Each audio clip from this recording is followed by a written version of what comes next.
عشر ایک ایسا فریضہ خداوندی ہے جو زمینی پیداوار پہ ادا کیا جاتا ہے۔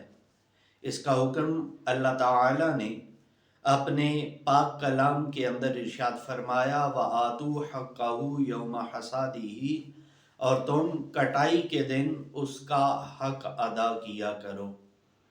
ایسی زمین جسے نہر، بارش یا ندی نالوں کے ذریعہ سے سیراب کیا جاتا ہے، اس پر 10واں حصہ عشر لازم ہے، اور وہ زمین جسے ٹیوب ویل کے ذریعے یا موٹر کے ذریعے سیراب کیا جاتا ہے، اس کا 20واں حصہ عشر ادا کرنا ضروری ہے۔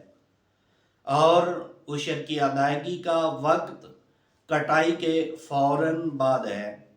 پہلے عشر ادا کیا جائے اور اس کے بعد اجناس کو، اس کے بعد پیداوار کو اپنے گھروں کے اندر منتقل کیا جائے۔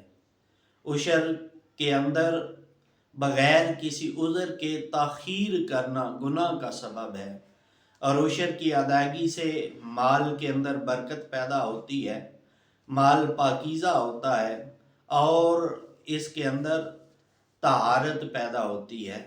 عشر کی ادائیگی سے زمینی اجناس کے اندر، زمینی پیداوار کے اندر بھی برکت پیدا ہوتی ہے، اور اس کی وجہ سے غرباء و مساکین اور محتاجوں کا گزر بسر بھی آسان ہو جاتا ہے۔ موجودہ دور میں عشر کی ادائیگی کے لیے دینی اداروں کا انتخاب کرنا بہت زیادہ بہتر اور بہت اچھا ہے۔